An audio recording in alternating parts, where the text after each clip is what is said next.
Narrated by Thomas Penny. 1. If you don't sit your stinking useless butt back down in that shopping cart, I swear I'll bust your greasy face in, she screamed at the 3-year-old in front of her. He studied her face, decided she was serious, and put his leg back inside the cart. He was standing near the front end of the cart, amidst an assorted pile of cigarette boxes, egg cartons, and pop bottles. He didn't want to sit down anyway because of the soft, uncomfortable load in his pants, which had been there all afternoon, and which felt cold and squishy when he moved too much. He rarely had accidents like that, but when he did, Mama sometimes made him keep it in his pants all day to teach him a lesson. Gerald was only 3, but he had already learned many such lessons. He'd never seen Sesame Street, never heard of Riverfront Stadium. He didn't even know he lived in Cincinnati. But he knew the important things, like never mess with Mama when she was in bed. Mama got really mad when you woke her up, especially if she had somebody in bed with her. And never touch the hot thing that Mama used to light her cigarettes, even if the mysterious orange and blue fire that comes out of it liked to tease you and dance for only a moment before running away. Mama had once caught Gerald playing with a lighter, and she made the fire come out, and she held his hand right over the flame. It wasn't his friendly fire dancer, though, but a cruel red soldier that made his hand scream and made him dizzy with pain, and he could smell something like the meat Mama cooked. But it was his hand. When she stopped, she had washed his hand with cool water and soothed him with warm hugs, and wrapped with salve and bandages the place where the fire soldier had stabbed him.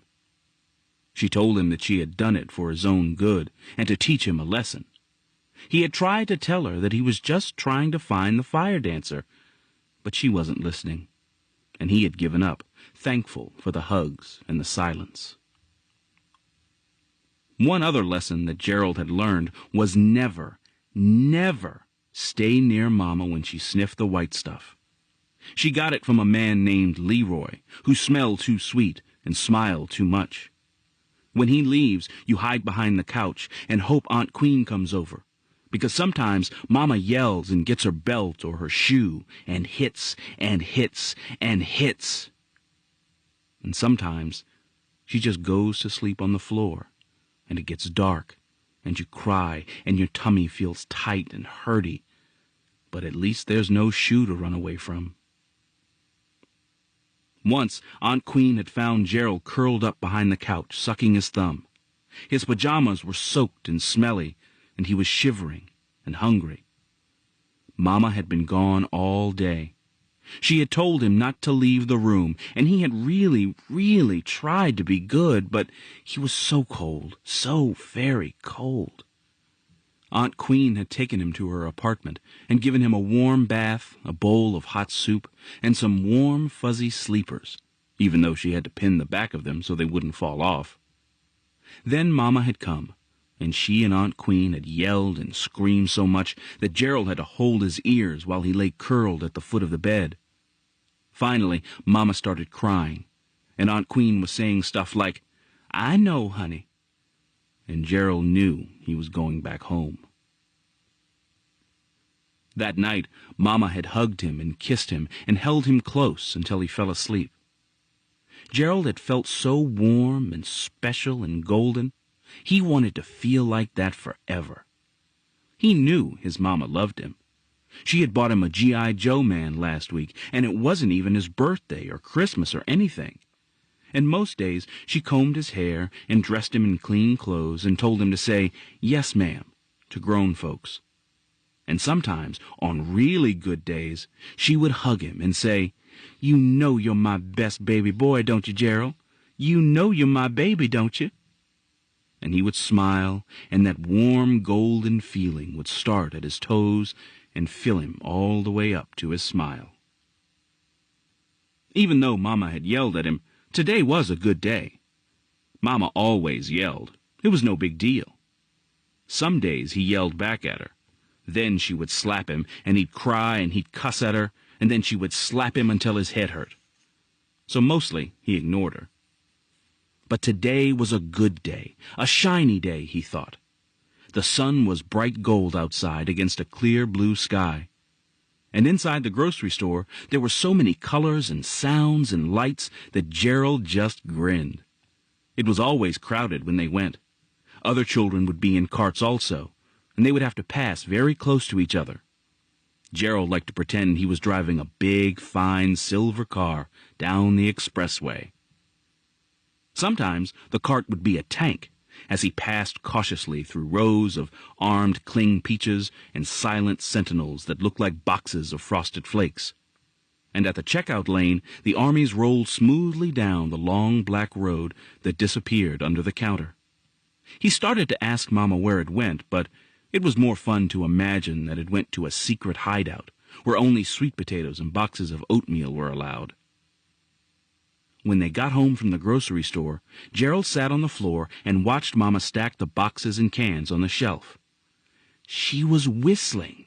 He had never heard her whistle before, and he loved the way she laughed as he tried to imitate her. She changed his clothes, and didn't even yell at him for not being a big boy, and gave him 2 cookies and an apple. Then she went into the other room. When she came out, she had changed her clothes, and Gerald thought he had never seen anything so lovely. She had on her sparkly, fancy dress that Gerald liked to touch. "Mama will be right back, baby," she told him.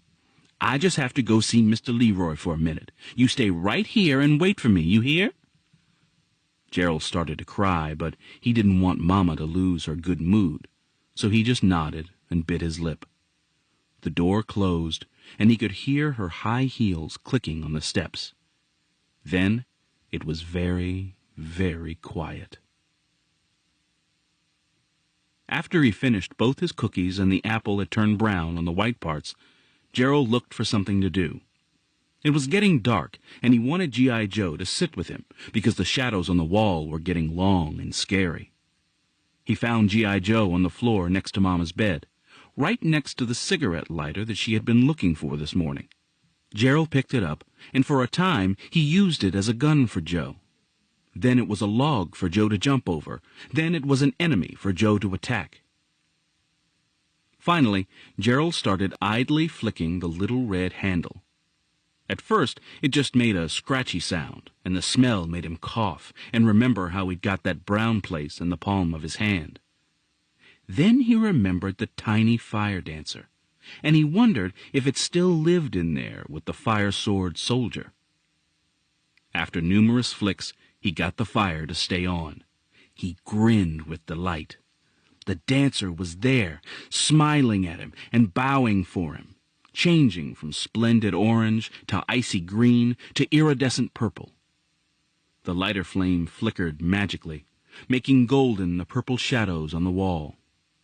With sudden inspiration, Gerald shouted, "Hey, Joe, we got a torch!" as he and G.I. Joe marched around the kitchen table. Gerald crawled under the table then, flicking the lighter over and over again to light the way for G.I. Joe. They fought shadows and monsters. They blew up cities and kingdoms. Gerald made the sound effects, and G.I. Joe dutifully followed his general into combat. As the mighty battle came to its climax, Gerald crawled up on a chair and stood on the kitchen table, waving his arms triumphantly. "Mama would kill me," he thought momentarily, "if she saw me up here." But the thought passed as G.I. Joe fought the terrible mountain man by the light of only a single torch. Suddenly, the tiny light of G.I. Joe's torch was huge and bright as the tip of one curtain in the window touched the flame. Gerald heard a loud whoosh, and then he turned in terror to see the whole window covered with harsh red flames that crawled and licked and jumped along the windowsill. Gerald scrambled down from the table and ran to his hiding place behind the couch. "Mama said stay here and wait for her," he told himself. "I know she'll be here in a minute." He peeked around the corner of the sofa and watched flames consume the boxes of cereal and macaroni that Mama had just bought. When the fire reached the bottle of Big K soda, Gerald watched, fascinated, as the soda bubbled, then fizzed. When it finally burst in a loud, sizzling explosion, Gerald jumped back behind the sofa, coughing and wheezing from the heat and smoke. He curled up in his usual position then, thumb in his mouth, crying softly. He thought about his mama and how pretty she was. He wondered if G.I. Joe would ever find his way back. And he wondered how he could see so many colors with his eyes closed.